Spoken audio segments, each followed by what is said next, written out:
ধুর বাল, আমাদের দ্বারা কিছু হবে না। শায়নাজ চকিতে নীরের দিকে তাকিয়ে বলল, ভাইয়ার সাথে থাকতে থাকতে তুইও ওটা বলা শিখে গেছিস। নীর থতমত খেয়ে গেল। প্রসঙ্গ পাল্টানোর জন্য গলা খাকারি দিয়ে বলল, এক কাজ করি, ওনার থেকে সাহায্য চাই, কি বলিস? শায়নাজ আঁতকে উঠে বলল, ভাইয়া যদি রেগে যায় তুষার ভাইয়ের কথা শুনে, ভাইয়া যদি না মানে আমার সাথে তুষার ভাইয়ের বিয়ে। আরে মানবে না কেন? আমি বোন ছিলাম না তোর ভাইয়ের, তবু আমাকে বিয়ে করে আনলো, তাহলে তুষার ভাইয়া কেন পারবে না? শায়নাজ কিছুটা সম্মত হলো, কিন্তু পুরোপুরি হতে পারল না। ওকে কিছু বলতে যাবে তার আগেই দেখলো নীর অলরেডি সাবাসকে ফোন দিয়ে বলাও শুরু করে দিয়েছে। তা দেখে শায়নাজ টেনশনে অস্থির হতে লাগলো। কিছুক্ষণ পর ফোন কেটে দিয়ে অবাক হয়ে নীর বলে উঠল, এমন একটা খবরে উনি একটু আশ্চর্যজনিত হলেন না কেন? আগে থেকেই জানতেন না তো? এমন সময় দরজায় কড়া নাড়ার আওয়াজ পাওয়া গেল। শায়নাজ উঠে গিয়ে দরজা খুলে দিয়ে দেখলো সাজিদ আর সিনু এসেছে। ওরা দুইজন ভেতরে প্রবেশ করলো। শায়নাজ আর নীর একে অপরের দিকে তাকিয়ে অবস্থা বোঝার চেষ্টা করলো। ওদের চিন্তাকে আর বাড়তে না দিয়ে সাজিদ শান্ত স্বরে বলতে লাগলো, ছোট আম্মুজান, তোমার বিয়ে আগামী মাসের 5 তারিখ ঠিক করেছি। শায়নাজ চমকে উঠল। ওর ভেতরটা দমনে মুচড়ে যেতে লাগলো, কিন্তু মুখ ফুটে কথা বের করতে পারল না। ওর হয়ে নীর বলতে লাগলো, খালু একটা কথা। নীরকে থামিয়ে দিয়ে সিনু বলতে লাগলো, তবে পাত্র চেঞ্জ হয়ে গেছে, তনয়ের বদলে তুষারের সাথে বিয়েটা হবে তোমার। শায়নাজ আর নীর একসাথেই তড়াক করে বসা থেকে উঠে হতভম্ব গলায় বলল, কি? সাজিদ বলতে লাগলো, হ্যাঁ, তুষারের সাথে। তনয়কে হসপিটালের সাময়িক বাসিন্দা বানিয়ে আর হিসাব নেওয়ার ভয় দেখিয়ে নিজেকে পাত্র হিসেবে নির্বাচিত করতে সক্ষম হয়েছে। শায়নাজ ক্ষণকাল আহম্মক হয়ে থাকার পর হুট করেই বাবাকে গিয়ে জড়িয়ে ধরে সামান্য কেঁদে বলল, অনেক অনেক ধন্যবাদ বাবা। সাজিদ যার পরনায় অবাক হয়ে গেল। ও ভেবেছিল যে শায়নাজ তুষারকে বিয়ে করতে সহজে রাজি হবে না। ও অবাক চোখে বউর দিকে তাকাতেই সিনু ভ্রু নাচিয়ে বলল, দেখলেন তো?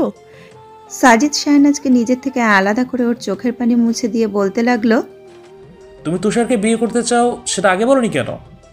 আমি কি জানতাম নাকি তুষার ভাইও আমাকে বিয়ে করতে চায়? সবসময় খোলসের ভিতরে থাকতো। সাজিদ সামান্য হেসে বলল। আচ্ছা। ওদিকে নীর প্রচণ্ড খুশি হয়ে দাঁড়িয়ে আছে। সিনু ওর দিকে এগিয়ে গিয়ে ওর কান টেনে ধরে বলল, একটু আগে আমার সাজিদকে কি বলে ডাকলি তুই? এই ঘটনায় নীর ভ্যাবাচাকা খেয়ে গেল। ও অবাক কণ্ঠে বলল, কেন? খালু বলেই তো ডাকলাম। এখন খালু বলে ডাকবি, ভুলে যাস না আমরা তোর শ্বশুর শাশুড়ি হই। এখন থেকে আমাকে মা আর ওনাকে বাবা বলে ডাকবি, বুঝেছিস? ওদের দিকে তাকিয়ে সাজিদ আর শায়নাজ হেসে ফেলল। সাজিদ হাসি থামিয়ে বলল, হয়েছে, আমার বৌমাকে এখন ছেড়ে দাও, ওর যা ইচ্ছে তাই ডাকবে আমাকে।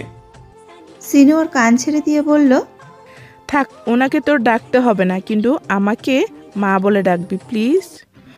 নীর মুচকি হেসে বলল, আচ্ছা আচ্ছা ডাকবো। তুষার শান্ত মুখে লাইব্রেরিতে বসে আছে। ওর সামনে তিনজন গম্ভীর মুখের মানুষ বুকে হাত গুজে পায়ের ওপর পা তুলে সুজালো দৃষ্টিতে ওর দিকে অনেকক্ষণ থেকে তাকিয়ে আছে। রোমে পিনপতন নীরবতা বিরাজ করছে। তুষার আর সহ্য করতে না পেরে বলে উঠল, কি সমস্যা? সকলকে অগ্রাহ্য করে লাইব্রেরিতে এনে দরজা লাগিয়ে দিয়ে কি করতে চাচ্ছিস তোরা? সাভাস, আয়েশা আর তোবা এখনো ধারালো দৃষ্টিতে ওর দিকে তাকিয়ে আছে। এই গরম গরম খবর শোনার সাথে সাথে আয়েশা আর তোবা নিজেদের স্বামীদেরকে রেখে হাসান ভিলায় চলে এসেছে। যদিও আয়েশা সাথে করে একটা পোটলাকে নিয়ে এসেছে, যে এখন নিজের নানীদের কোলে উঠে আদর কুড়াচ্ছে। তুষার প্রশ্নটা করার পাক্কা 10 মিনিট অতিক্রম হওয়ার পর সাভাস গলা খাকারি দিয়ে অত্যন্ত গম্ভীর গলায় বলল, তুমি সে তুষার খান, আপনি আমার বোনকে বিয়ে করতে চান? নাটক করছিস? সাভাস হাত উঁচিয়ে বলল, হ্যাঁ, shut up and mind your language please. আমি যদি যথাযথ উত্তর না পাই তাহলে আপনার সাথে আমার বোনের বিয়ে দিতে অস্বীকৃতি জানাতে বাধ্য হব। তুষার কপাল কুঁচকে ওদের তিনজনের দিকে সিরিয়াস মুখের দিকে এক পলক তাকানোর পর হতাশ স্বরে বলল, জিজ্ঞাসা করুন হবু বউয়ের ভাড়াতা। সাভাস আর একবার গলা খাকারি দিয়ে বলল, আপনি কোন ক্লাসে পড়ছেন? আই মিন, আপনার শিক্ষাগত যোগ্যতা কতটুকু? আমি ভার্সিটিতে ফাইনাল ইয়ারে পড়ছি, 1 মাসের মধ্যে গ্রাজুয়েশন কমপ্লিট করব।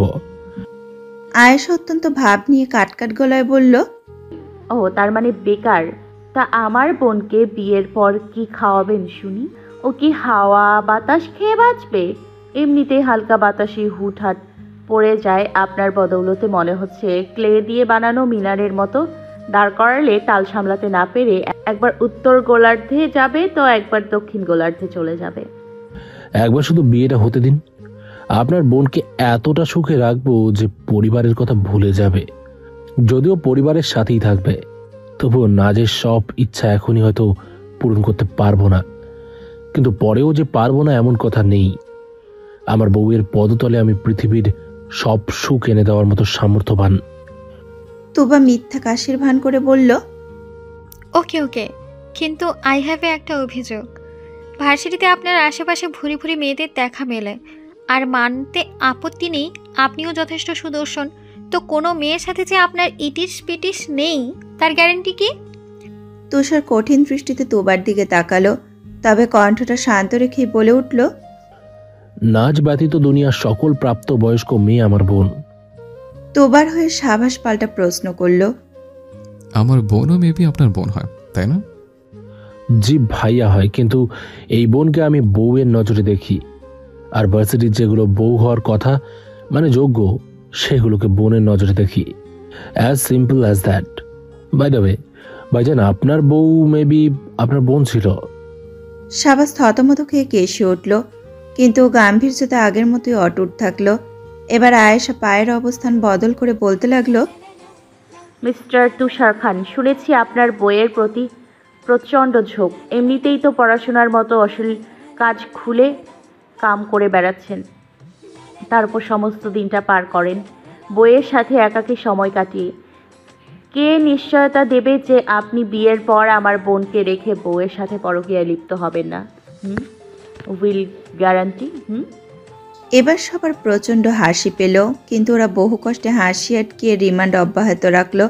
সাবাস গলা খাকারি দিয়ে নিজের হাসি আটকে বলল, জি, উত্তর দিন। কিভাবে নিশ্চিত হব আপনি বালের দত্তরে বউয়ের সাথে পরকীয়া জড়াবেন না? তুষার হাত দিয়ে মুখ ঢেকে রেখেছিল হাসি আটকানোর জন্য। সাবাসের প্রশ্ন শুনেও মুখ থেকে হাত সরিয়ে স্বাভাবিক কণ্ঠে বলল, বইও আমার বোনের মতো। বিয়ের পর বউয়ের সাথে বই পড়ব। যদি ভুল করে উল্টোপাল্টা কিছু করেও ফেলি, তাহলে আমাকে টাইট দেওয়ার জন্য আমার নাচ আছে। সো সমস্যা নেই। Next question please. তোবা নাটকীয়ভাবে তুষারের চারপাশে রাউন্ড রাউন্ড ঘুরতে লাগলো। এইভাবে কিছুক্ষণ করার পরও চোখ দুটো সরু করে তুষারের চোখের দিকে তাকিয়ে বলল, কখন থেকে মনের মধ্যে ও লালনা ছিল, সেজুর প্রতি নজর আসলো কিভাবে আপনার? এখন আবার এটা বলবেন না যে ও যখন শিনু খালামণির পেটে ছিল তখনই আপনার ওনার প্রতি একটা আলাদা টান তৈরি হয়ে গিয়েছিল। এসব নটঙ্কি মার্কা কথা বলে বিয়ে ঠিক হওয়ার আগে ক্যান্সেল করব, নয়তো আমার সাইকো স্বামীর কাছে গিয়ে চশমা পরা মানুষের প্রতি দরদ আনার ব্যবস্থা করব, নতুবা শেষ অস্ত্র অবলম্বন করব, আর সেটা হচ্ছে পরকালে গিয়ে হিসাব নিব। আবারও সবাই হাসতে ধরেও শেষ মুহূর্তে হাসি আটকালো। তুষার অত্যন্ত শীতল গলায় বলতে লাগলো, আমার হবু বউকে আমার থেকে কেড়ে নিতে চাওয়া ভয়ঙ্কর শালী ওরফে মামাতো বোন কান খুলে শুনে রাখুন। নাজের জন্মই হয়েছে আমাকে বিয়ে করার জন্য। মূলত এই কারণেই ওকে আমি বিয়ে করব। প্রেমে পড়েছি কখন সেটা শোনা বেশি একটা জরুরি মনে হচ্ছে না। সবাই কিছুক্ষণ চুপ করে থাকলো, হয়তো মনে মনে আলতু ফালতু প্রশ্ন সাজাচ্ছে। তা দেখে তুষার বাঁকা হেসে বলতে লাগলো, সাবাস হাই তুলে পড়ল, অত সোজা না ধলাবাবু, সবচেয়ে গুরুত্বপূর্ণ প্রশ্ন তো এখনো করিনি। আমার প্রশ্নটা হচ্ছে, আপনি মোরার চেয়ে বেশি ফরফরা কেন? এই রঙের সামনে দাঁড়ালে আমার কিউট বোনটার রঙও ফ্যাকাশে মনে হবে। আপনাকে আমি রিজেক্ট করলাম। তুষার শান্ত দৃষ্টিতে সাবাসের দিকে তাকিয়ে থেকে বলল, কয়লার খনিতে গিয়ে কালো হয়ে আসবো, তবুও নাচকে চাই আমার। আয়েশা ভ্রুকুচকে বলল, কি রে, ওখানে কাজ করতে শুধু সাবাস যাবে, আপনি অন্য প্রফেশন বেছে নিন। সাবাস আয়েশার মাথায় জোরে একটা চাপড় মেরে বলল, তোর ভাষার সাথে ফ্যামিলি বিজনেস শুরু করিস ওখানে গিয়ে। আয়েশা ওর কথাকে পাত্তা না দিয়ে তুষারকে প্রশ্ন করল, আপনার মাথায় এত এত পড়াশোনা, বাসা ভাড়া থাকে কিভাবে? যাই হোক থাকতেই পারে, কিন্তু মাসে মাসে ঠিক কত টাকা ইনকাম হয় বাসা ভাড়া থেকে? তুষার বসা থেকে উঠে হাসতে হাসতে বলল, থাম তোরা, আমি আর নাটক করতে পারছি না। এমন সময় দরজায় কড়া নাড়ল সাজিদ। ও গম্ভীর গলায় বলে উঠল, কি করছো ওখানে? সেই 3 ঘন্টা থেকে এখানে দরজা বন্ধ করে বসে আছো, হ্যাঁ? সমস্যা কি? মেহমেদ সাজিদের পাশে এসে বলল, ওদের সমস্যা কি সেটা তো জানি না, কিন্তু তোর সমস্যা কি? হোয়াট এভার, মাঝে মাঝে একটু হাসি ঠাট্টাও তো করতে পারিস নাকি? তুইও তো সারাক্ষণ খাওয়া বাদ দিয়ে মাঝে মাঝে একটু জিম করে নিজের ব্রয়লার মুরগির শরীরটাকে দেশি মুরগির শরীরে রূপান্তরিত করতে পারিস নাকি, হ্যাঁ? মেহমেদ চিপস খাচ্ছিল। সাজিদের কথা শুনে খাওয়া দাওয়া বাদ দিয়ে ও অত্যন্ত সিরিয়াস ভঙ্গিতে বলল, কথাটা খুব একটা ভুল বলিসনি, কিন্তু একটা কথা আমি তোকে সেই ছোটকাল থেকে বলতে চাই। তুই মন খারাপ করবি এজন্য বলিনি, তবে আজ বলবো। হোয়াট এভার, ওটা মুরগি হবে না, কারণ আমি তো মুরগি না, ব্রয়লার মোরগ বলে ডাকিস, ঠিক আছে? ওদের কথোপকথন শুনে ভেতরের 4 বান্দা জোরে জোরে হাসতে লাগলো। এমনিতেই ওরা এতক্ষণ হাসি আটকেছিল, এবার আর পারল না। ড্রয়িং রুমে সাজিদ আর মেহমেদ বসে আছে। অবশ্য মেহমেদের কোলে আলিফও আছে।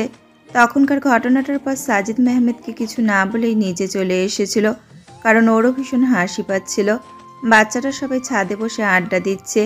সিনুদানিয়া বাগানে বসে নিজেদের মধ্যে গল্পের আসর জমিয়েছে। এমন সময় কলিং বেল বেজে উঠলে সাজিদ দরজা খুলে দিল। বিব্রত মুখে 2 হাতে ভর করে বিভিন্ন ধরনের খাবার নিয়ে মারুফ ভিতরে প্রবেশ করলো। ওকে দেখে সাজিদ অবাক হয়ে গেল, কারণ ফোনে কথা বলে ও আর তানজিদ ইতিমধ্যে সব মিটমাট করে নিয়েছে। মেহমেদ অদ্ভুত অদ্ভুত সব কাণ্ড করছে, আর তা দেখে আলিফ খিলখিল করে হাসছে। হঠাৎ সাজিদের সাথে ভেতরে প্রবেশ করা মারুফের দিকে নজর যেতে ওর মুখ থেকে হাসি মিলিয়ে গেল। মারুফ সাজিদকে বলতে লাগলো, আমি খুবই দুঃখিত আমার ছেলের কাণ্ডের জন্য। ও নিজে বিয়ে করতে চেয়ে এখন হঠাৎ করে বিয়েতে না করার কারণ বুঝতে পারছি না। ওকে কিছু বলতে গেলেও কাট গলায় বলছে বিয়েতে জোর করলে ও সুইসাইড করতে বাধ্য হবে, তাই আমি আর জোর করিনি। আমি ভীষণ ভীষণ লজ্জিত সাজিদ। সাজিদ আর মেহমেদ চোখাচোখি করলো। যেখানে ক্ষমা চাওয়া উচিত ওদের, সেখানে এসেছে আবার খাবার নিয়ে মাপ চাইতে। মারুফের প্রতি উত্তরে সাজিদ শান্ত গলায় বলতে লাগলো, সমস্যা নেই, বিয়ে সারা জীবনের বিষয়, এই টপিকে কখনো হেলাফেলা করা উচিত নয়, বুঝে শুনে সিদ্ধান্ত নেওয়াই বেটার। সেটাই, কিন্তু তনয় এমন কেন করলো আমি সেটা সত্যি বুঝে উঠতে পারছি না। সাজিদ থতমত খেয়ে গেল। ও কোনো কথা বলল না। এর পেছনে যে তাদের বাড়ির গুণধর ছেলের হাত আছে সেটা মারুফ জানবে কিভাবে? মেহমেদ বসে থাকা অবস্থাতেই বলল, হোয়াট এভার, আপনার ছেলে হাসপাতালে পৌঁছে গেল কিভাবে? সাজিদ কেসে উঠে মেহমেদকে চোখ রাঙালো। সেটা পাত্তা না দিয়ে মেহমেদ মারুফের দিকে তাকিয়ে থাকলো। মারুফ হতাশ শ্বাস ফেলে বলল, অ্যাক্সিডেন্ট করেছিল। মেহমেদ টেনে টেনে বলল, ও। সাজিদ আবার চোখ রাঙালো। এমন সময় তানিয়া ড্রয়িং রুমে চলে আসলো। ওকে দেখতে মারুফের মুখে ছেয়ে থাকা এতক্ষণের অনুতপ্ততা মুহূর্তেই ধূলিসাৎ হয়ে গেল। তানিয়া ওর দিকে তাকিয়ে বলল, আরে আপনি কখন এসেছেন? মারুফ মুচকি হেসে বলল, হেই তানিয়া, কতদিন পর দেখলাম তোমাকে। মেহমেদ তড়াক করে বসা থেকে উঠে পড়ল। আস্তে আস্তে আলিফের কানের কাছে মুখ নিয়ে গিয়ে বলল, দেখলি বাবা এই বুড়োর কাণ্ড? হোয়াট এভার, আমার বউকে দেখার সাথেই এ কেমন জোনাকির পাছার মতো জ্বলতে শুরু করে দিয়েছে। আলিফ কি বুঝলো জানি না, তবে মেহমেদের কথা শুনে ও নিজের দাঁত ছেঁড়া মাড়িগুলো বের করে খিলখিল করে হাসতে লাগলো। মারুফ তানিয়ার দিকে সামান্য এগিয়ে এসে নিজের হাতের খাবারগুলো ওর দিকে বাড়িয়ে দিয়ে বলল, আমার ছেলের হয়ে মাপ চাইতে এলাম। এগুলো ক্ষমা চাওয়া মানে সামান্য চেষ্টা, নিলে খুশি হতাম। তানিয়া সামান্য হেসে ওইগুলো নিতে গেলেই মেহমেদ তৎক্ষণাৎ ওদের দুইজনের মাঝখানে এসে মারুফের হাত থেকে প্যাকেটগুলো নিয়ে বলল, থ্যাঙ্কস। এক হাতে আলিফ আর অন্য হাতে এতগুলো প্যাকেট নেওয়ার কারণে মেহমেদকে হিমশিম খেতে হলো। তবুও কোনো মতে প্যাকেটগুলো টেবিলের ওপরে রেখে তানিয়ার পাশে গিয়ে দাঁড়িয়ে থাকলো। মারুফ বারবার আর চোখে তানিয়ার দিকে তাকাচ্ছে, আর ওর দিকে ভ্রু কুচকে তাকিয়ে আছে মেহমেদ। মেহমেদের অবস্থা থেকে তানিয়ার ভীষণ হাসি পেল। যত সময় যাচ্ছে তত মেহমেদের কপাল কুচকে যাচ্ছে। খুব করে মনে হচ্ছে তুষারের মতো যদি ও নিজেও কয়েকটা মারতে পারত তাহলে বেশ হতো। এই শেষ বয়সে ও নজর দেওয়ার কথা কল্পনাও করতে পারত না। মেহমেদ আলিফের কানে কানে কিছু বলল, বেশ সময় নিয়ে, আর ইশারায় ওকে কিছু বোঝাতে লাগলো। তারপরও মারুফের সামনে গিয়ে বলল, আমাদের বাড়ির সবচেয়ে ছোট সদস্যটাকে একটু কোলে নিন। মারুফ খুশি মনে আলিফকে কোলে নিল, কিন্তু ক্ষণকাল বাদে পুরো টাসকি খেয়ে গেল যখন আলিফ ওর গালে একটা থাপ্পড় মারল। যদিও ছোট হাতের থাপ্পড়, তবুও থাপ্পড় তো। এমন ঘটনা থেকে সাজিদার তানিয়া হতভম্ব হয়ে গেল। অন্যদিকে মেহমেদ মুখ লুকিয়ে হাসছে। সাজিদ দ্রুত সে আলিফকে কোলে নিয়ে বলল, আফওয়ান ছোট বাচ্চা, বুঝতে পারেনি। মারুফ গালে হাত বুলিয়ে বলল, সমস্যা নেই। আরও কিছুক্ষণ কথা বলে মারুফ চলে গেল। চলে যেতেই সাজিদ আর তানিয়া গম্ভীর মুখে ওর দিকে তাকালো। তা দেখে মেহমেদ ইনোসেন্ট ফেস বানিয়ে বলল, আমার কি দোষ? হোয়াটএভার, ওই ছেলেকে আমি বিশ্বাস করি না, কারণ ওর নিজের ছেলের নাম আমার মিস তেনাতেনার নামের আকার রস্যইকার বাদ দিয়ে রেখেছে। তনয়। ওর কথা শুনে কয়েক সেকেন্ড চুপ থেকে তানিয়া জোরে হেসে উঠল। সাজিদ বলতে লাগলো, এসবও ভাবিস তুই? হ্যাঁ, তোর ভালো হওয়ার আর কোনো চান্সই নেই। আড্ডা ভালোই চলছিল, কিন্তু শাহনাজ আসার সাথে সাথে তুষার সেখান থেকে উঠে চলে গেল। তা দেখে ও বেশ অবাক হয়ে গেল। তুষারের এমন আচরণের কারণ কি হতে পারে? নিজের চিন্তাকে পাত্তা না দিয়ে শাহনাজ সবার সাথে গিয়ে বসে গল্প করতে লাগলো। অবশ্য গল্প না, বরং সবাই মিলে শাহনাজের সাথে মজা নিতে লাগলো। শাবাশের কিছু জরুরি কাজ আছে, তাই ওকে 2 দিনের জন্য শহরের বাইরে যেতে হবে। নীরর বেসিক কিছু জিনিসপত্র একটা ব্যাগে গুছিয়ে দিল। শাবাশ মুচকি এসে ব্যাগটা কাঁধে তুলে রুম থেকে বেরোতে ধরে পুনরায় ফিরে এসে বলতে লাগলো, সবচেয়ে গুরুত্বপূর্ণ জিনিসটাতে ভুলে গেছে। নীর ভ্রু কুচকে বলল, কি? আমি তো সব চেক করে গুছিয়ে দিয়েছি, দেখি তো ব্যাগ। কথা সম্পূর্ণ করার আগে শাবাশ নীরের কথা বন্ধ করে দিল ওর ওষ্ঠকে নিজের আয়ত্তে এনে। নীরের চোখ বড় বড় হয়ে গেলেও একটু পর নিজেও সামলে নিল। শাবাশ একটু সময় নিয়ে চুম্বন করা শেষে ওর ঠোঁট মুছে দিয়ে বলল, আসছি বউ, ফিয়ামানিল্লাহ। বলে শাবাশ রুম থেকে বেরিয়ে গেল। নীল লজ্জার খোলস থেকে বেরিয়ে এসে দ্রুতপদে নিজেও বাইরে চলে গেল। সদর দরজার সামনে গিয়ে দাঁড়িয়ে গলা উঁচিয়ে বলল, সাবধানে যাবেন আর প্লিজ দ্রুত চলে আসবেন। শাবাশ পিছু ঘুরে একটা মুচকি হাসি দিয়ে বিদায় নিল। শাবাশের গাড়ি হাসান ভিলা থেকে বেরিয়ে যাওয়ার পরে নীর অনেকক্ষণ ওইখানে দাঁড়িয়ে থাকলো। ওর মনটা ভীষণ খারাপ হয়ে গেল, কেমন ফাঁকা ফাঁকা লাগতে শুরু করলো। ওকে ওইভাবে দাঁড়িয়ে থাকতে দেখে সিনু ওর দিকে এগিয়ে গিয়ে ওর কাঁধে হাত রেখে বলল, মন খারাপ করিস না মা, 2 দিনের মধ্যেই চলে আসবে। শাবাশের বাবাও প্রায় প্রায় এভাবে চলে যেত, তাই আমি তোর অবস্থা বুঝি। চল তোকে একটু খাইয়ে দিই। নির্মলিন হেসে শাশুড়ির সাথে খাবার খেতে চলে গেল।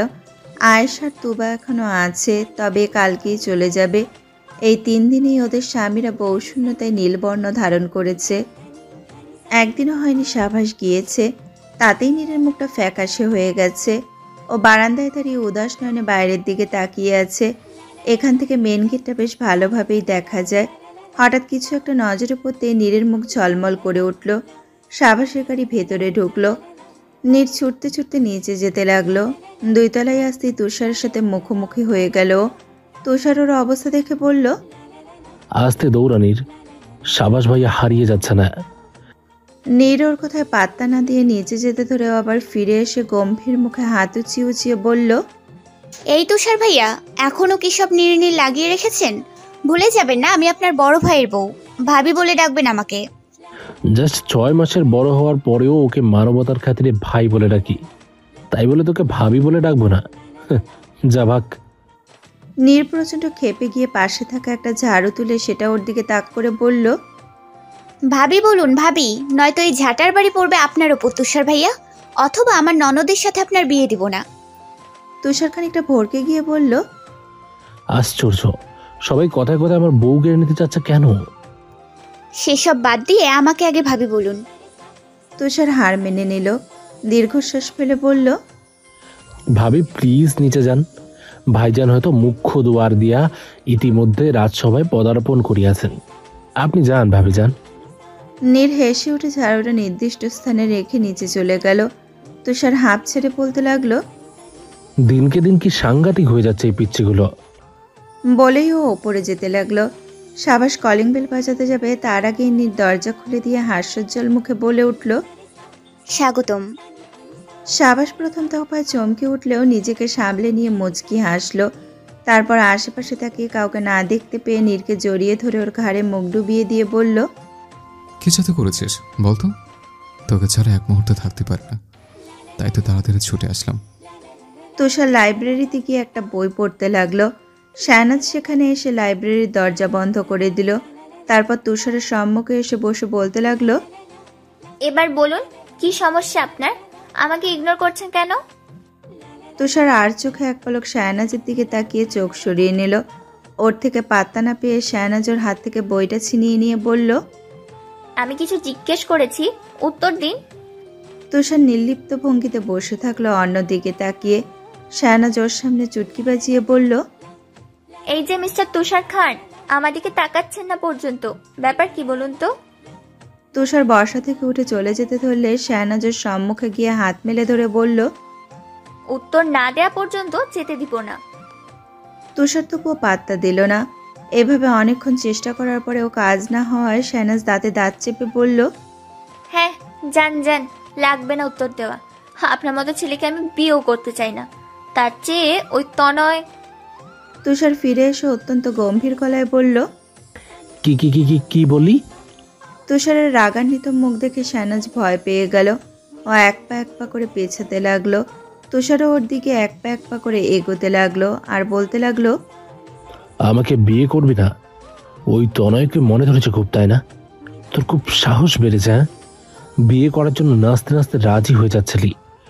শাহনাজ আমতা আমতা করে বলতে লাগলো, আমি বিয়ে। স্পষ্টভাবে বল নাচ, তোর এত সাহস কোথা থেকে এসেছিল? আমাকে ইগনোর করার সাহস কোথা থেকে পেয়েছিলি? শাহনাজ বেশ ঘাবড়ে গেল আর নার্ভাসনেসের কারণে ধরাম করে পড়তে ধরলেই তুষারের হাত টেনে ধরল। তবে পড়া থেকে তো বাঁচলই না, বরং তুষারকে নিয়েই নিচে পড়ে গেল। আয়েশা বইয়ের থাকার আড়াল থেকে বেরিয়ে নিজের কোলে থাকা আলিফকে বলতে লাগলো, দেখো বাবা, এটা নিউটনের তৃতীয় সূত্র। প্রতিটি ক্রিয়ার একটি সমান ও বিপরীতমুখী প্রতিক্রিয়া রয়েছে।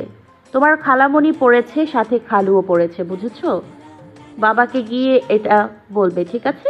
তুষারের শাহনাজ মেঝেতে পড়ে থাকা অবস্থাতেই আহম্মক প্লাস হতভম্ব হয়ে আয়েশার দিকে তাকিয়ে থেকে ক্ষণকাল বাদে একসাথে গর্জন করে বলল, লুকিয়ে লুকিয়ে আমাদের কথা শুনছিলি আপু? আয়েশা অস্বীকার করে বলতে লাগলো, না, একদম না। আমি তো আলিফকে নিউটনের সূত্র শেখাতে এসেছিলাম, কিন্তু তোরা এসে সেই শিক্ষণে বাধা দিয়ে দিলি। ভিক্ষার জানাই তোদেরকে। ছি! দেখতে দেখতে বিয়ের তারিখ ঘনিয়ে এসেছে। আজ নয় কাল বিয়ে। হাসান ভিলা মানুষে মানুষে গম গম করছে। নিকট আত্মীয়রা শুধু এসেছে, তাতেই রমরমা ভাব চলে এসেছে। বিয়ের যাবতীয় প্যান্ডেল ছাদে সাজানো হয়েছে। আজ সব মেয়েরা ওখানে মেহেদি অনুষ্ঠান করবে। সেই উপলক্ষে সবাই ছাদে যাওয়ার জন্য প্রস্তুতি নিতে লাগলো। নীর কাবাড খুলে একটা জামা বের করতে যাবে, তখন তার নিচের সারিতে সাজানো শাড়িগুলোর দিকে তাকাতে ওর সাবাসের করা রিকোয়েস্টের কথা মনে পড়ে গেল। হাতের জামাটা অবহেলার সহিত দূরে ছড়ে ফেলে ও একটা শাড়ি বের করলো। কাঁচা হলুদ আর লাল রঙের মিশ্রণের একটা শাড়ি পরে নীর নিজেকে আয়নায় দেখতে লাগলো। আসলেই সাবাস ঠিক বলেছে, শাড়ি পরলে ওকে সম্পূর্ণ অন্যরকম লাগে। সাবাস ঘরমাক্ত শরীরের রুমে প্রবেশ করে বলতে লাগলো, দেখি তোকে ডাকছে। কথা আটকে গেল ওর। সামনের রমণীটিকে দেখে ও থমকে গেল। নীর হিজাব পরার প্রস্তুতি নিচ্ছিল। কিছু সময় নীরবতার পর সাবাস ধীর পায়ে নিজের বউয়ের দিকে এগিয়ে যেতে লাগলো। সাবাসকে এগিয়ে আসতে দেখে নীরের হার্টবিট বেড়ে গেল। নীরের উদরে নিজের শীতল হাতটা রেখে ওকে নিজের দিকে টেনে এনে সাবাস এক দৃষ্টিতে বউয়ের দিকে তাকিয়ে থাকলো। নীরের খোলা চুলগুলো ওর কানে গুজে দিয়ে ওর ঘাড়ে নিজের ঘরমাক্ত মুখটা ডুবিয়ে দিল। এতে করে নীর ছটফুটিয়ে উঠল। ওর ছটপটানি পাত্তা না দিয়ে সাবাস ওর ডুবে গেল ওর ঘাড়ে। তোবার কণ্ঠ ভেসে আসলো, কি রে নীর, জলদি আয়, মেহেন্দি অনুষ্ঠান শুরু হয়ে যাচ্ছে যে। নীর এবার নিজেকে ছাড়ানোর জন্য ছটফট করতে লাগলো, কিন্তু সাবাস ছাড়ল না। তোবা আরও 2-3 বার ডাকার পর ছাদের দিকে চলে গেল। সাবাস আরও কিছুক্ষণ পর নীরকে ছেড়ে দিয়ে ওর চোখের নিচে তেলটাতে অনেক সময় চুমু খাওয়ার পর বলল, এভাবে বসে যে থাকিস নাকি? আমি আজ নতুন করে তোর প্রেমে পড়ে গেলাম। একজনকে আর কতবার খেয়াল করতে চাস? কথাটা বলে সাবাস গোসল করতে চলে গেল। নীর ক্ষণকাল থম মেরে দাঁড়িয়ে থাকলো লজ্জা মাখা মুখে। তারপর দ্রুত হিজাব পরে ছাদের দিকে চলে গেল। শাহনাজকে সম্পূর্ণ কাঁচা হলুদ কালারের একটা শাড়ি পরিয়ে বসিয়ে রেখেছে। নীর ছাদে এসে দেখলো তুবা আর আয়েশা শাহনাজের 2 হাতে মেহেদি পরানো শুরু করে দিয়েছে অলরেডি। তা দেখে নীর ভ্রু কুঁচকে বলতে লাগলো, এটা কি হলো? আমি কোথায় মেহেদি পরাবো? আয়েশা আর তুবা একযোগে বলে উঠল, যা ভাগ। নীরা আফসোস করে বলতে লাগলো, আমি তোমাদের বড় ভাবি হই, একটু তো সম্মান দাও। আয়েশা আর তুবা তৎক্ষণাৎ বলে উঠল, যেখানে সেই বড় ভাইকে সম্মান দেয় না সেখানে তুই কে? নিজের অপমান যতটা না বিচলিত করলো তার চেয়েও বেশি বিচলিত করলো নিজের স্বামীর অপমান। এটার বদলা নেওয়ার জন্য নীর নিজের ফোন বের করে ক্যামেরা অন করলো। তারপর চোখে একটা কালো চশমা পরে গলা খাকারি দিয়ে বলতে লাগলো, hello guys, welcome back to my video. ওহো, ভুল বললাম, এটাই তো প্রথম ভিডিও, তো welcome first to my video.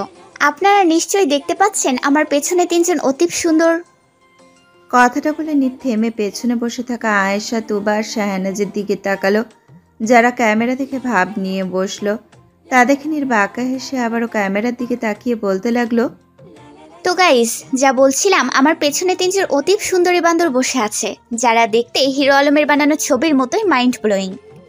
ওর কথা শুনে ওরা 3 জন খেপে গেল। আয়েশা খেকিয়ে উঠে বলল, নীরের বাচ্চা, আমরা তোর ননদ হই, ভুলে যাস না। নীর অত্যন্ত শান্ত স্বরে বলতে লাগলো, যেখানে ভাইয়ের কাছে সম্মান পাও না সেখানে আমি কে? তুবা কাটকাট গলায় বলল, আমাদের কথা আমাদের কাছেই ফিরিয়ে দিচ্ছিস? নীর অত্যন্ত উচ্ছ্বাসিত কণ্ঠে বলে উঠল, সেই জবাব আপনি পেয়ে যাচ্ছেন 1 crore গালিয়া।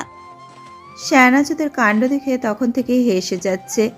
নীর ওদের 3 জনের দিকে ক্যামেরা তাক করে বলতে লাগলো, দেখুন গাইস, কোণের হাতে মেহেদি পরানো হচ্ছে, তবে এ কি এত খারাপ ডিজাইন! ছ্যা, মেহেদির মান সম্মান রইল না যে। আয়েশা নীরের মাথায় চাটি মেরে বলল, অনেক দিনের থেকে রাইমা খালামণির ক্যারাটে তোর ওপর প্রয়োগ করা হয় না তো, তাই খুব বার বেড়েছিস, তাই না? আয়েশার মার খেয়ে নীরের চশমা বাঁকা হয়ে গেল। নীর সেটা ঠিক করে বলতে লাগলো, ডোন্ট পাত্তা them guys. By the way, আপনারা দেখতে পাচ্ছেন হালকা বাতাসে চিটপাটাং হয় সাবধানে উপাধিপ্রাপ্ত কোণের ডান পাশে বসে আছে পড়াশোনায় মনে মনে পিএইচডি করা, যদিও বাস্তবে পড়াশোনার মানসম্মানের শেষ করে গ্রাজুয়েশন কমপ্লিট করা আয়েশা আপু। আর বাম পাশে রয়েছে চশমা পরা মানুষকে আশেপাশে দেখলেই নিজের স্বামীকে ড্রেনে লুকিয়ে রাখা তুবা আপু। এবার 3 জনই ক্ষুব্ধ চাহনিতে দাঁত কটমট করতে করতে নীরের দিকে তাকালো।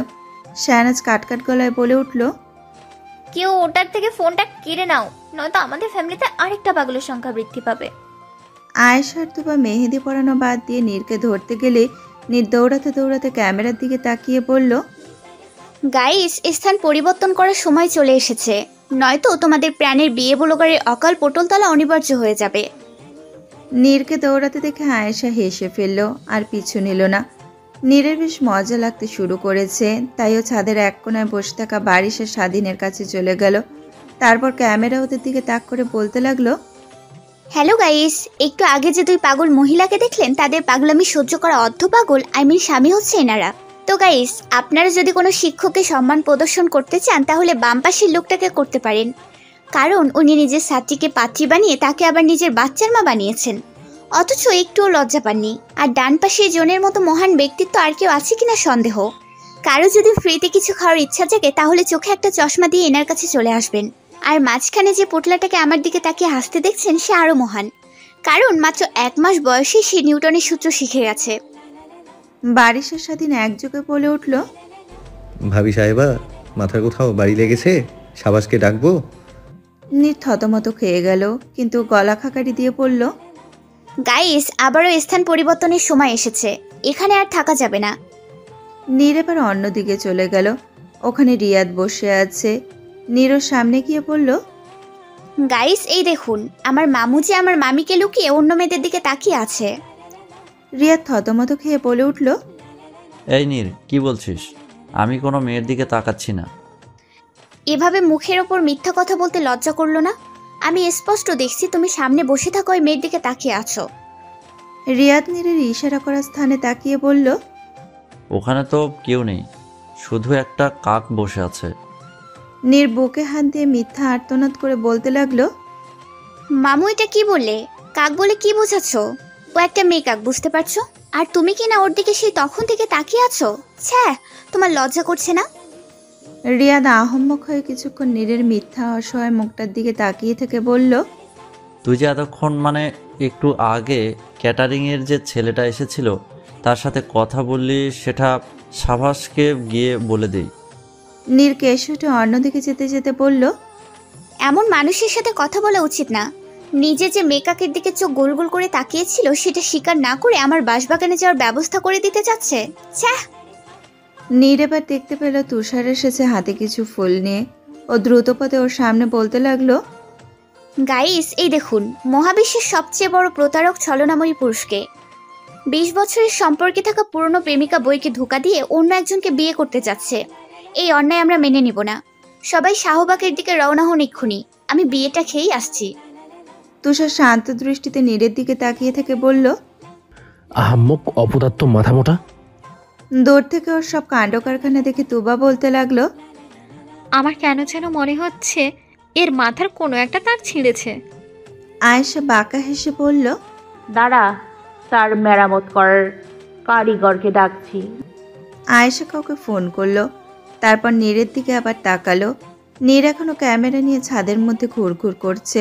হঠাৎ ছাদের দরজা দিয়ে সাবাসকে আসতে দেখে নীর ফোনটা নিজের কাছাকাছি এনে খুবই ধীর কণ্ঠে বলতে লাগলো, গাইস, সামনে আমার সুদর্শন মাল্টি ট্যালেন্টেড কিউট কথায় কথায় বালবলা হাজব্যান্ডকে দেখা যাচ্ছে।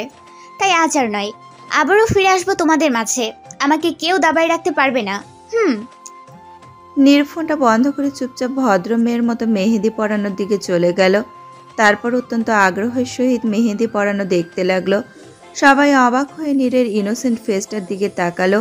এমন ভান করে বসে আছে যেন ভাজা মাছটা উল্টে খেতে পারে না। সাবাস ওদের দিকে এগিয়ে গিয়ে শার্টের হাতা গুটিয়ে বলতে লাগলো, আয়শা, কোথায় ঝামেলা? এখানে তো সবকিছু ঠিকঠাক দেখছি আমি। আয়েশা নীরের দিকে অবিশ্বাস্য দৃষ্টিতে তাকিয়ে থেকে বলল, না, এমনি ডেকেছিলাম, তোকে ভীষণ দেখতে ইচ্ছা করছিল। সাবাস বিরক্তিতে চকারান্ত উচ্চারণ করে বলল, এত অভিনয় কোত্থেকে শিখেছিস বাল? জরুরি কাজ করছিলাম আমি। কি আর করবি, হয়তো বাদরের সাথে সেলফি তুলছিলি। সাবাস কিছু বলতে যাবে তার আগেই তুষার কোত্থেকে এসে শাহনাজের হাতে একগুচ্ছ গোলাপ দিয়ে বলতে লাগলো, এগুলো বইয়ের ভাজা রেখে দিবি। আমাদের বাচ্চার জন্মের পর এগুলো দিয়ে ওর হাতের ব্রেসলেট বানাবো আমি।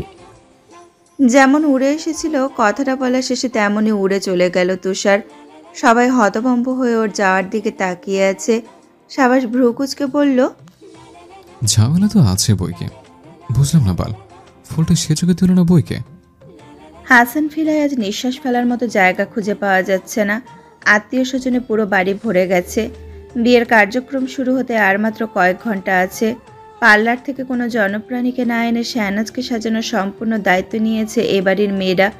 ওরা কি কারো থেকে কম নাকি? তুষার অবশ্য শীতল হুমকি দিয়ে বলেছে, আমার বউকে যদি সুন্দর করে না সাজাতে পারিস তাহলে তোদের স্বামীকে আমি মেকআপ করিয়ে স্টেজে বসিয়ে দেব। আয়েশা তুবা আর নীর মুখ ভেঙচি কেটে বলেছে, ওকে দেখে অজ্ঞান যদি না হোস তাহলে আমরা নাম পাল্টে ফেলবো। শাহনাজের সাজ প্রায় হয়ে এসেছে। সাদা বেনারসি শাড়ি পরিয়ে দেওয়া হয়েছে ওকে। হাতে সাদা বেলি ফুলের মালা পেঁচিয়ে দিয়েছে আয়েশা, আর সাথে গহনাও পরিয়ে দিয়েছে। ওর থেকে চোখ সরানো যাচ্ছে না আজ। আয়েশা ওর দিকে তাকিয়ে বলতে লাগলো, তলে তলে এত কিছু, অথচ আমরা কিছুই জানতেই পারলাম না। তুষারের সাথে তোর কিছু হবে আমি সেটা ভাবতেই পারিনি। তুবা আয়েশার কথার প্রেক্ষিতে বলে উঠল, তার বলতে, হ্যাঁ রে, শেহনাজ কবে থেকে তুষারকে পছন্দ করিস তুই? শাহনাজ চুপচাপ বসেছিল। তুবার প্রশ্ন শুনে ও সবার দিকে তাকাতে লাগলো। ওরা উত্তরের আশায় ওর পানেই চেয়ে আছে। ক্ষণকাল বাদে শাহনাজ বলতে লাগলো, আমি 6 থাকতে একদিন তুষার ভাই বৃষ্টিতে ভিজে বাড়ি ফিরেছিলেন। তখন আমি ড্রয়িং রুমে বসে আচার খাচ্ছিলাম। ওই যে সেদিন তার প্রতি আকর্ষিত হলাম। সেই আকর্ষণ এখনো অব্যাহত আছে এবং আমি কিছুক্ষণের মধ্যেই তাকে নিজের করে পেতে চলেছি। সবাই মিথ্যা মিথ্যা কাঁদতে লাগলো। নীর বলতে লাগলো, আহা, কি ভালোবাসা, কি আকর্ষণ। সবাই হাসতে লাগলো। আয়েশা হাসি থামিয়ে বলল, হ্যাঁ রে সেজু, শেষমেশ নিজের ভাইকে বিয়ে করতে যাচ্ছিস? ছি, তোর লজ্জা করছে না? শাহনাজ তৎক্ষণাৎ বলে উঠল, তুমি যে নিজের স্যারকে বিয়ে করেছো তখন লজ্জা করেনি? আয়েশা থতমত খেয়ে গেল। আর ওর অবস্থা থেকে তুবা আর নীর হাসতে লাগলো।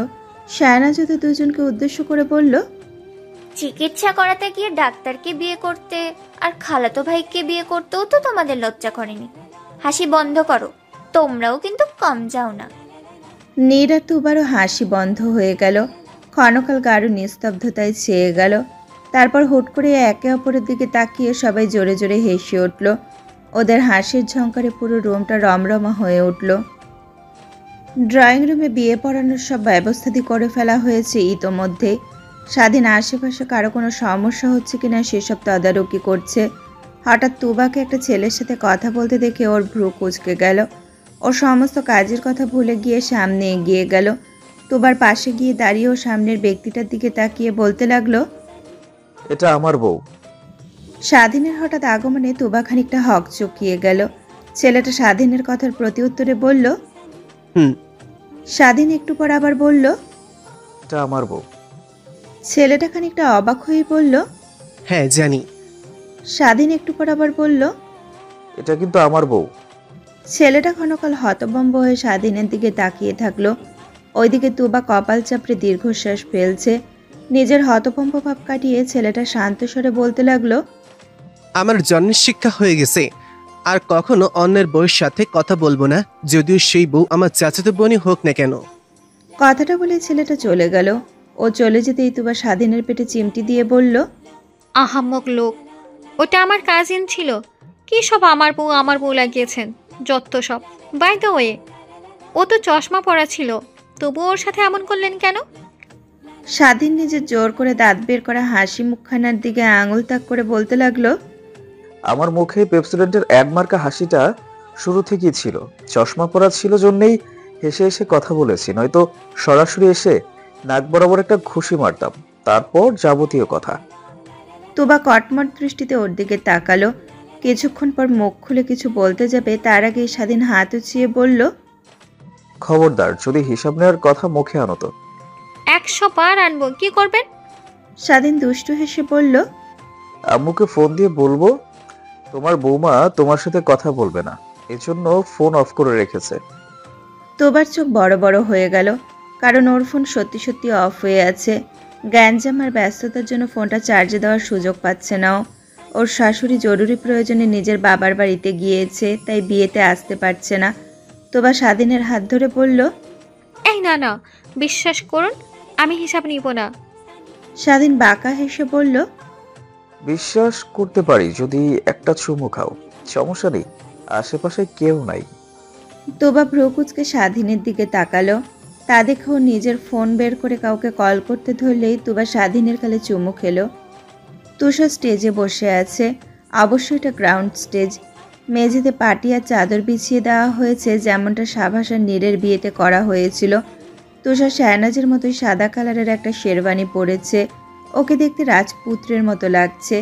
তাই তো মেহমেদ বারবার এসে ছেলের মুখ দেখছে আর বলছে, হোয়াটএভার, তুমি আমার ছেলে। তুষার কিছু বলেনি। ওকে আজ কোনো কিছুই বিরক্ত করতে পারছে না। এই যে মেহমেদ সে তখন থেকে এক প্রশ্ন করে করে মাথা ধরিয়ে দিচ্ছে, তবুও তুষারের মনে হচ্ছে যেন মেহমেদের কণ্ঠ থেকে মধু ঝরছে আর বাবাকে জড়িয়ে ধরে চুমু খেতে ইচ্ছা করছে। অবশ্য এই ইচ্ছা ওর আজ সব মানুষকে দেখে করতে ইচ্ছা করছে, তবে মেয়েদের না। সাবাস কাজী সাহেবকে এনে বসিয়ে দিয়ে তুষারের দিকে এগিয়ে আসলো। তারপর ওর মাথায় চাটি মেরে বলল, এলইডি বাল্বের মতো জ্বলছিস কেন? দাঁতগুলো ভিতরে ঢুকিয়ে রাখ গাধা, তোর দাঁতের ঝলকানিতে আমার ঝলসে যে উপক্রম। তুষার শান্ত স্বরে বলতে লাগলো, দেখো সাবাস ভাই, তোমার কোথাও ভুল হচ্ছে। দাঁত থেকে কখনো আলো বিচ্ছুরিত হতে পারে না, বিজ্ঞানের। সাবাস ওকে থামিয়ে দিয়ে বলল, এই বাল, জ্ঞান দিলে বোন পাবি না। তুষার চুপ হয়ে গেল। ওর এবার একটু বিরক্ত লাগলো। সবাই শুধু বউ কেড়ে নেওয়ার ভয় দেখাচ্ছে ওকে। ও মনে মনে বলতে লাগলো, বিয়েটা শুধু হতে দাও, তারপর সবার থেকে গুনে গুনে বদলা নেব আমি। বউ আসছে কথাটা কানে যেতেই তুষারের ক্ষণিকের বিরক্তিটুকু কর্পূরের মতো হাওয়া হয়ে গেল। স্তম্ভিত হয়ে নিজের হবু বউয়ের দিকে তাকিয়ে থাকলো। যদিও মাঝখানে বাধা হিসেবে একটা পর্দা আছে, তবু ওর বাদামি চোখের তীক্ষ্ণ দৃষ্টি দেখতেই শায়নাজের সারা শরীর শিরশির করে উঠল। তাই সাথে সাথেই শায়নাজ চোখ নামিয়ে নিল।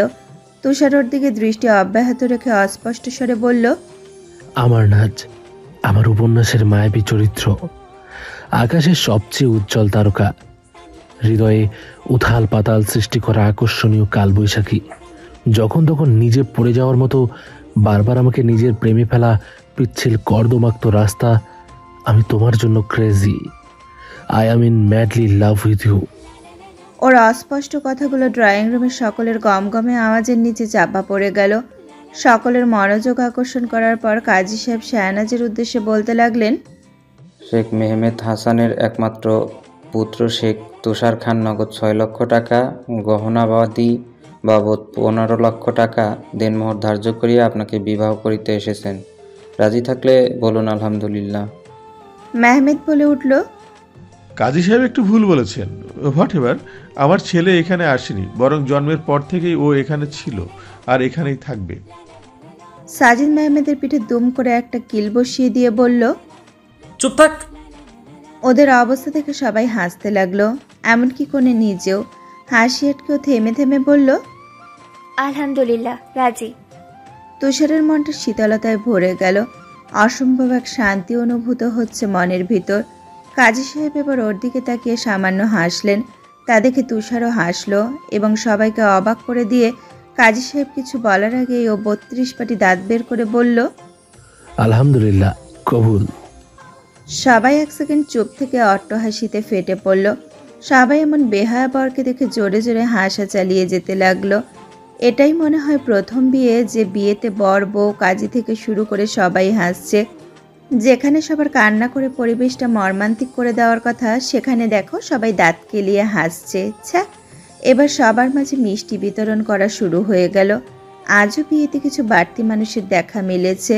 ওদের প্রত্যেকে 5টা করে মিষ্টি দেওয়া হয়েছে। তবুও যদি কেউ অস্বীকার করে যে ওরা মিষ্টি পায়নি, তাহলে এর হিসাব পরকালে গিয়ে নেওয়া হবে।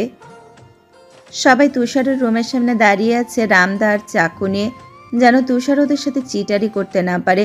তুষার বয়স্ক পার্টিদের মাঝখানে চিড়ে চ্যাপটা হয়ে ফিরে এসে নিজের রুমের সামনে এসে এমন অবস্থা দেখে বলল, কোথায় ডাকাতি করতে যাচ্ছিস তোরা, নাকি মার্ডার করার প্ল্যান আছে?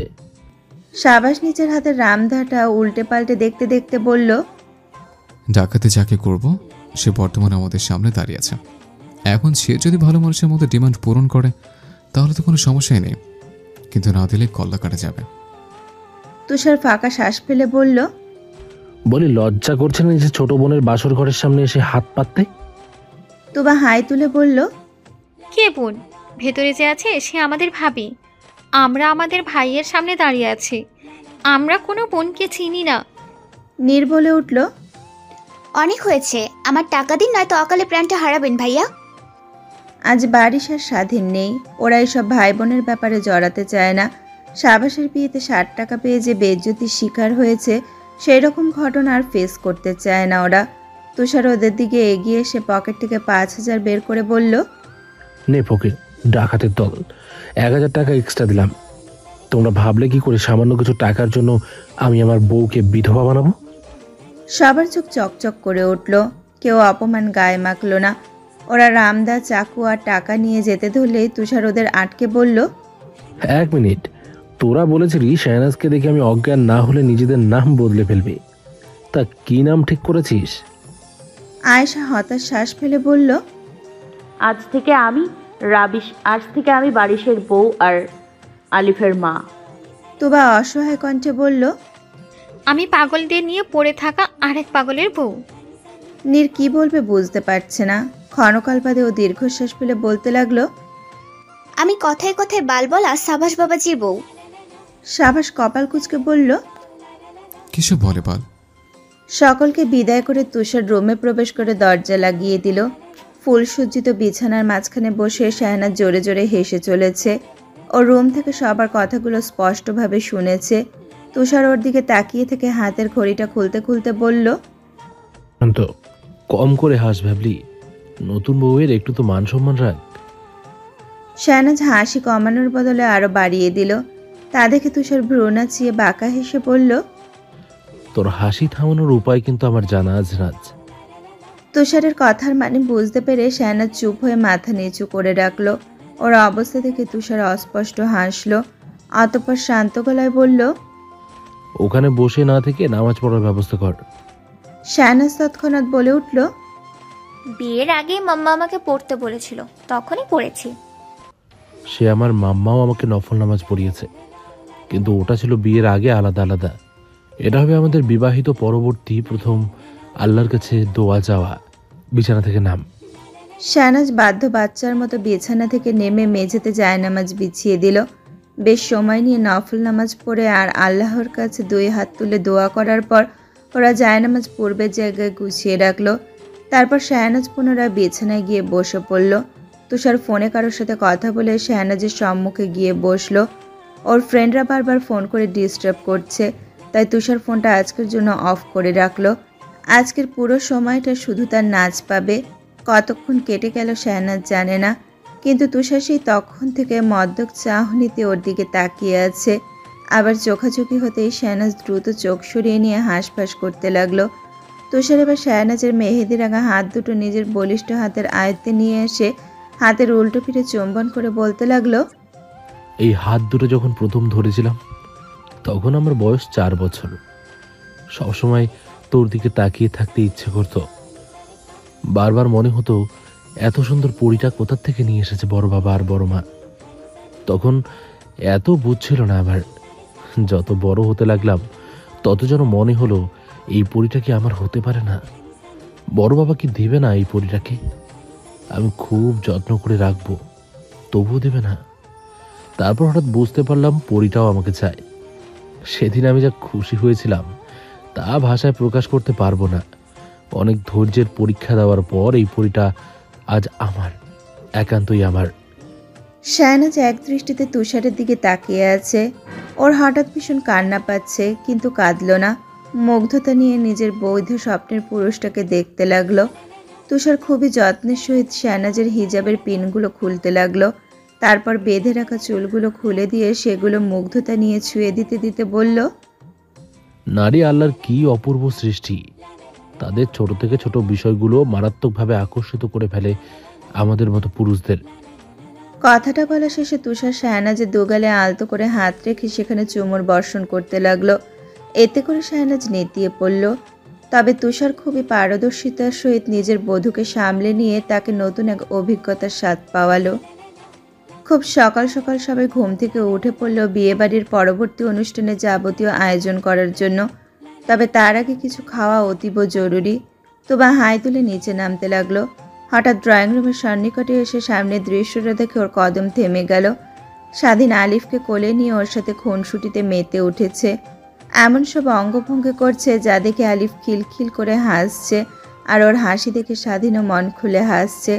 হঠাৎ তোবার দিকে চোখ যেতেই স্বাধীন হাস্যোজ্জ্বল মুখে বলল, ওখানে দাঁড়িয়ে আছো কেন? এখানে আসো।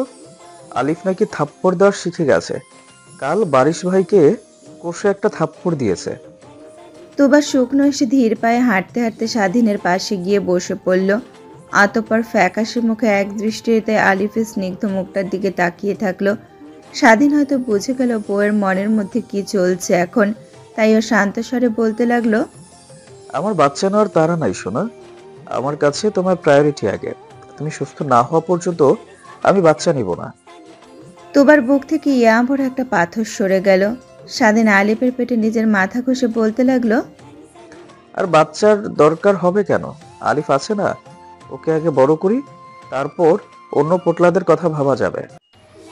আলিফ কিলকিল করে হাসতে লাগলো সুরসুরি পেয়ে। এবার তোবার মুখের ফ্যাকাশে ভাবটা উবে গিয়ে মুখটা উজ্জ্বল হয়ে উঠল। তোবাকে স্বাভাবিক হতে দেখে স্বাধীন মনে মনে বলল, টেনশন করো না বউ, তোমাকে সুস্থ স্বাভাবিক মানুষ বানানোর উপায় আমি বের করে ফেলেছি। এখন শুধু একটা উপযুক্ত সময়ের অপেক্ষা। স্বাধীনের চিন্তায় ব্যাঘাত ঘটল তখন, যখন আয়েশা একটা স্ন্যাক্স হাতে ওদের সামনে চলে আসলো। মাকে দেখতে পেয়ে আলিফ 2 হাত মেলে আধো আধো আওয়াজ করে বলতে লাগলো, মাম মাম মাম। আয়েশা ছেলেকে কোলে নিয়ে ওর গালে চুমু খেয়ে বলল, আমার সোনা বাচ্চা, কাল যা একটা কাজ করেছো না, তো তোমার তো আমাকে সুইডেন থেকে নোবেল এনে দেওয়ার ইচ্ছা জেগেছে। তোমার বাবার গালে থাপ্পড়ের দাগ এখনো রগরগা হয়ে আছে। বারিশ গম্ভীর মুখে সেদিকে এগিয়ে এসে বলল, বাজে কথা বলবে না আয়েশা। আমার গালে তিল পরিমাণও দাগ নেই। ওর হাতে এখনো শক্তি হয়নি। তো নিউটনের সূত্র শেখার মতো মস্তিষ্ক হয়েছে, তাই না বিয়াক্কল? বাড়ি থতমত খেয়ে গেল, গলা খাকারি দিয়ে বলতে লাগলো, হ্যাঁ মানছি, শেখানোর চেষ্টা করেছি, তবে শুধু 2-3 বার। আসলে আমি একটা এক্সপেরিমেন্ট করতে যাচ্ছিলাম। এক্সপেরিমেন্ট করার হলে কুত্তা বান্দর গন্ডারের ওপর গিয়ে করুন, তবুও আমার বাচ্চাকে রেহাই দিন। স্বাধীনা তুবা জোরে জোরে হাসতে লাগলো। বারিশ আরও একবার গলা খাকারি দিয়ে আলিফকে নিজের কোলে তুলে নিল। আলিফ বাবাকে দেখে হাসছে, এমনভাবে হাসছে যেন ওর মায়ের বলা প্রতিটা কথাও বুঝেছে। হাসতে হাসতে আলিফ নিজের ছোট ছোট হাতগুলো দিয়ে বারিশের মুখে মারতে লাগলো। তা দেখে বারিশ ভ্রুকুচকে বলল, তুমি ওকে এসব শিখিয়ে দিয়েছো তাই না? মা ছেলে মিলে আমার বিরুদ্ধে ষড়যন্ত্র করা হচ্ছে। আয়েশা হাসতে হাসতেই বলল, সত্যি বলছে, আমি কিছু বলিনি ওকে, ও নিজেই বুঝে গেছে কার সাথে কি করা উচিত। হ্যাঁ।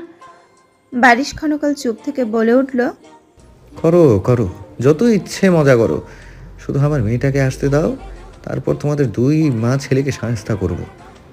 বারিশের এমন বেফাস কথায় আয়েশা লজ্জায় রক্তিম হয়ে গেল।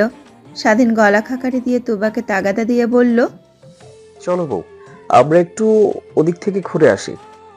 তুবা মিটমিটিয়ে হাসতে হাসতে স্বাধীনের সাথে অন্যদিকে চলে গেল। ওরা চলে যেতেই আয়েশা বারিশের বুকে চিমটি দিয়ে বলল, অসভ্য লোক, মুখে কি কথা আটকায় আপনার? বারিশ অবাক হয়ে বলল, অসভ্যতা আমি দেখলে কি?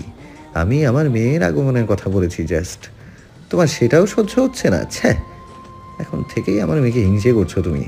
এমন হিংসুটে মা আমি আমার জন্মের পর থেকে দেখিনি। আয়েশা আহম্মক হয়ে গেল। কি সব আজগুবি কেচ্ছা কাহিনী বকছে এই অ্যানাকোন্ডা সাপ। শাহনাজের আজ বেশ বেলা করে ঘুম ভেঙেছে। ঘুম থেকে উঠে দেখলো তুষার উদাম গায়ে এখনো বেঘুরে ঘুমাচ্ছে। ওকে দেখতেই শাহনাজের মিশ্র অনুভূতি হতে লাগলো, এক প্রাপ্তিময় প্রশান্তি, 2 ভীষণ লজ্জা। এতদিন যে তুষারকে চিনত, বিয়ের পর সেই তুষারকে যেন পুরোপুরি আলাদা একটা সত্তা মনে হলো সেজুর। শান্ত ছেলেটা ভীষণ রকম অশান্ত রূপে নিজেকে প্রদর্শন করেছিল। শাহনাজ বেশ কিছু সময় নিয়ে নিজের একদিন পুরাতন স্বামীর দিকে তাকিয়ে থাকার পর বাথরুমে চলে গেল ফ্রেশ হওয়ার জন্য। ওইখানেই একটা লাল রঙের সুতি শাড়ি পরে শাহনাজ বাথরুম থেকে বেরোলো। তুষার এখনো ঘুমে আচ্ছন্ন। ওকে আর এক দফা মুগ্ধতা নিয়ে দেখার পরও নিচে চলে গেল। ড্রয়িং রুমে আসতে নীরোর হাতে এক গাদা খাবারের একটা ট্রে দিয়ে বলল, বাগানে কিছু আত্মীয় স্বজন বসে আছে, যা এগুলো গিয়ে দিয়ে আয়। শাহনাজ ট্রে হাতে আহম্মক হয়ে বলল, আমি নতুন বউ, আমার থেকে কাজ করে নিবি, তোর লজ্জা করবে না? না রে, একটুও করবে না, কারণ আমার না লজ্জা নেই। আর হ্যাঁ, এটা শুধু তোর বিয়ে না, তুষার ভাইয়েরও বিয়ে। তুষার ভাইয়ের বিয়ে উপলক্ষে যা কাজ কর ব্যাক করবে ডি। তো উনি কাজ করবেন না? করবে না মানে? আলবত করবে। তুষার ভাইকে তোর বিয়ে উপলক্ষে কাজে লাগিয়ে দেব, শুধু একবার নাগালটা পেতে দে। শাহনাজ বিড়বিড় করে বলতে লাগলো, তাও আমি কেন কাজ করব? সেটা শুনতে পেয়ে নীর কাট গলায় বলল, তো কি করবি? ঢ্যাং ঢ্যাং করে নাচতে নাচতে ঘুরে বেড়াবি আর আমরা কাজ করব? তা হচ্ছে না, যা বলো বাগানে যা। নীরা আরেক ট্রে হাতে ছাদের আত্মীয়দের আপ্যায়ন করার জন্য চলে গেল। শাহনাজ ঠোঁট উল্টে বলতে লাগলো, এই নীর দিন দিন ভাইয়ার মতো হয়ে যাচ্ছে। ভাইয়ার হাওয়া লেগে গিরগিটির মতো ভাইয়ার রূপ ধারণ করেছে। যদিও ভাইয়া আমার সাথে কখনো এমন করে না। ছোট মাকে বলে তোর নামে পরকালে গিয়ে হিসাব নিতে বলবো, দেখিস। শাহনাজ বাগানের দিকে চলে গেল। তারপর মুখে হাসি ফুটিয়ে সকলকে খাবার আর পানীয় পরিবেশন করে দিল। সাবাস বোনকে দেখতে পেয়ে ওর দিকে এগিয়ে এসে ওর হাত থেকে ট্রেটা নিয়ে বলল, বোন তুই কেন এসছিস? তুই গিয়ে চুপচাপ বসে থাক। তোমার বউ হুমকি ধামকি দিয়ে পাঠিয়েছে। সাবাস এক দৃষ্টিতে বোনের দিকে ক্ষণকাল তাকিয়ে থাকার পর বলল, আচ্ছা, তোর জন্য বরাদ্দকৃত কাজগুলো আমি করে দেব, তুই ভিতরে যা। শাহনাজের ভীষণ হাসি পেল। বোন আর বউ দুইজনকে কিভাবে সামলাতে হয় সেটা শাহনাজ ভালো মতোই জানে। খুশি মনে শাহনাজ গুনগুন করতে করতে ড্রয়িং রুমে চলে আসলো। তবে হুট করে তাল সামলাতে না পেরে ও চিৎপটাং হয়ে পড়ে গেল। ওর পড়ার শব্দ শুনে সবাই ওখানে চলে আসলো। তুষারও সেই সময় নিচেই নামছিল। লজ্জায় লাল হয়ে যাওয়া মুখের বউকে এইভাবে মেঝেতে গড়াগড়ি খেতে দেখে ও লম্বা লম্বা পা ফেলে ওর দিকে এগিয়ে এসে ওকে তুলতে তুলতে বলল, নতুন বউয়ের মান সম্মান রাখলি না রে ভাবলি। ছ্যা, বাই দ্য ওয়ে কংগ্রাচুলেশনস, বিয়ের পর এই প্রথম পড়ে গেলি। আশা করছি এই সংখ্যা 1 থেকে 1000 নিয়ে যেতে তোর খুব একটা সময় লাগবে না। তুই আমাদের পরিবারের গর্ব, ট্রাস্ট মি। ইতোমধ্যে বেশ কয়েক মাস কেটে গেছে, সব কিছু বেশ ভালোভাবেই চলছে। কিন্তু কিছুদিন থেকে শায়নাজ আর নীর দুইজনেই ভীষণ অসুস্থ বোধ করছে। অল্প একটুতেই হাঁপিয়ে উঠছে, মাথা ব্যথা তো আছেই। সবাই ওদের হঠাৎ অসুস্থতায় চিন্তিত হয়ে পড়েছে। ওরা দুইজনে চুপচাপ ড্রয়িং রুমে বসে আছে। আপাতত ওদের কোনো কাজ নেই, তাই দুইজনেই দীর্ঘশ্বাস ফেলতে ফেলতে বোরিং সময় পার করছে। হুট করেই নীর মুখ বিকৃত করে বেসিনের দিকে ছুটে গিয়ে গল গল করে বমি করতে লাগলো। ওদের দেখা দেখি শায়নাজও বমি করে ফেললো। সিনু আর তানিয়া বাগান থেকে ছুটে আসলো। ওদের এমন অবস্থা দেখে ওরা ঘাবড়ে গেল। চটজলদি ওদেরকে সোফায় নিয়ে গিয়ে বসিয়ে দিয়ে ওদের মাথায় হাত বুলিয়ে দিতে লাগলো। নীর আর শায়নাজ একে অপরের দিকে তাকিয়ে একযোগে বলল, আমরা আউল ফল কিছু খেয়ে ফেলেছি নাকি? এমন হচ্ছে কেন? ভুল করে আইসক্রিম ভেবে গরুর জন্য রাখা ওষুধের মিশ্রণ খেয়ে ফেলেনি তো? নীর আর শায়নাজের চোখে মুখে আতঙ্কে নীলবর্ণ ধারণ করে ফেলল। তবে সিনু আর তানিয়া একে অপরের দিকে তাকিয়ে ইশারায় কিছু একটা বলে মুচকি হাসলো। তারপর তানিয়া বসা থেকে উঠে নিজের রুমের দিকে চলে গেল। ক্ষণকাল পরে ফিরে এসে দুজনের হাতে দুটো প্রেগন্যান্সি কিট ধরিয়ে দিয়ে বলল, যা গিয়ে চেক করে আয়। শায়নাজ আর নীর হতভম্ব হয়ে তানিয়ার দিকে তাকিয়ে থাকলো। ওদের অবস্থা দেখে তানিয়া খেকিয়ে উঠে বলল, কি হলো, যাবি নাকি পরকালে গিয়ে হিসাব নিব? ওরা দুজনে চটজলদি বর্ষা থেকে উঠে কিট দুটো নিয়ে চলে গেল। ওরা যেতেই সিনু আর তানিয়া খুশিতে মৃদু চিৎকার করে উঠল। একে অপরকে জড়িয়ে ধরে ঘুরতে লাগলো। কিছুক্ষণ পর ছেড়ে দিয়ে সিনু বলতে লাগলো, তুই শাশুড়ি হতে একটু দেরি করলেও দুজনে দাদি হব একসাথে। দুটো বাচ্চা আমি ভাবতে পারছি না শিনু। দুজনে ভীষণ খুশি। একটু পর নীর আর শায়নাজ চলে এলো লটকানো মুখ নিয়ে। ওদের মুখের এক্সপ্রেশন দেখে সিনু ভ্রুকুচকে বলল, কি রে, সন্দেহ মিথ্যা ছিল? এমনি এমনি দাপাদাপি করে হাড়গোড় ক্ষয় করলাম। নীর আর শায়নাজ একে অপরের দিকে চোরা চোখে তাকালো। অতঃপর অস্ফুট স্বরে বলল, দুটো পোটলা আসছে। কথাটা শোনা মাত্রই সিনু আর তানিয়া আরও এক দফা চিৎকার চেঁচামেচি করতে লাগলো। তবে কিছু একটা মাথায় আসতে সিনু থেমে গিয়ে মুখটা চিন্তিত করে বলল, দাদি হচ্ছে এটা তো ভালো কথা, কিন্তু আমরা যে বুড়ো বয়সে আরো এক ধাপ এগিয়ে গেলাম তার কি হবে? তানিয়া বলে উঠল, ওভাবে ভাবছিস কেন? উল্টো করে ভাব। বলছে আমাদের মতো ইয়াং দাদি পেয়ে পৃথিবীতে ল্যান্ড না করা বাচ্চাগুলো খুশিতে সেজুর মতো চিৎপটাং হয়ে পড়ে যাবে। ওদের অবস্থা দেখে নীর আর শায়নাজ হাসছে, সাথে লজ্জাও পাচ্ছে। তানিয়ার বলা কথার প্রেক্ষিতে সিনু চিন্তিত স্বরে বলল, এই ভেবলি যে হুটহাট পড়ে যায় তার কি হবে? তানিয়া কপট রাগ দেখিয়ে বলল, আমার বৌমার বিষয় আমি দেখব, তোকে এই মামলায় লম্বা ঠ্যাং ঢোকাতে হবে না। নীর আর শায়নাজ চুপচাপ দাঁড়িয়ে দাঁড়িয়ে সামনের রমণী দুইটির বাচ্চামি দেখে চলেছে। একটু পর সিনু বলে উঠল, আমাদের ছেলেদের খবর দিতে হবে না? ওদের শোনার অধিকার সবার চেয়ে বেশি। ঠিক বলেছিস, কিন্তু একটা বিষয় বলতে চাই, সেটা হচ্ছে নিজের ছেলেকে কিভাবে বলবো? লজ্জা করবে না বুঝি? তো এক কাজ করি, তুই তোর ভাতিজাকে ফোন কর আর আমি আমার ভাতিজাকে ফোন করি। ডান। দুজনে দুদিক দিয়ে গিয়ে শাহবাজ আর তুষারের সাথে কথা বলল। এবার শায়নাজ আর নীরের আরও বেশি করে লজ্জা লাগতে লাগলো। লজ্জায় কাউকে মুখ দেখাতে ইচ্ছে করছে না ওদের। কিছুক্ষণের মধ্যে ডাকাতরা যেভাবে দরজা ভেঙে কারো বাড়িতে প্রবেশ করে, ঠিক সেইভাবেই শাহবাজ আর তুষার সদর দরজার উপর মর্মান্তিক নির্যাতন করে ধূপধাপ পা ফেলে সোফায় বসে থাকা শায়নাজ আর নীরের সামনে দাঁড়িয়ে হাঁপাতে লাগলো। ওদের দুইজনের ঘর্মাক্ত মুখশ্রীর দিকে তাকিয়ে আচার খেতে থাকা শায়নাজ আর নীর চোখ বড় বড় করে ফেলল। শাহবাজ আর তুষার একযোগে বলে উঠল, রুমে চল। টেলিপ্যাথি হয়ে যাওয়ায় শাহবাজ আর তুষার ভ্রুকুচকে একে অপরের দিকে তাকালো। তবে পর মুহূর্তে নিজেদের সামলে নিয়ে আহম্মক হয়ে থাকা নিজেদের বউদের আবারও রুমে যাওয়ার জন্য তাড়া দিল। রুমে প্রবেশ করার সাথেই শাহবাজ নীরকে বিছানার উপর বসিয়ে দিয়ে ওর সামনে মেঝেতে হাঁটু মুড়ে বসে কম্পিত স্বরে বলল, আমাদের বাচ্চা নাকি প্রেগন্যান্ট? নীর বিস্ফোরিত চোখে বলল, হ্যাঁ। শাহবাজ নিজেকে শুধরে বলল, আমি নাকি প্রেগন্যান্ট? নীর হেসে ফেলে বলল, কি? শাহবাজ বিরক্তিতে চকারান্ত উচ্চারণ করে বলল, ধুরবাল, জিভ আটকাচ্ছে বারবার। নীর মুখে হাত দিয়ে জোরে জোরে হাসতে হাসতে বলল, হ্যাঁ আপনি প্রেগনেন্ট। শাহবাজ হুট করে নীরের ওষ্ঠে নিজের ওষ্ঠে মিলিয়ে দিল। নীরের চোখ বড় বড় হয়ে গেল।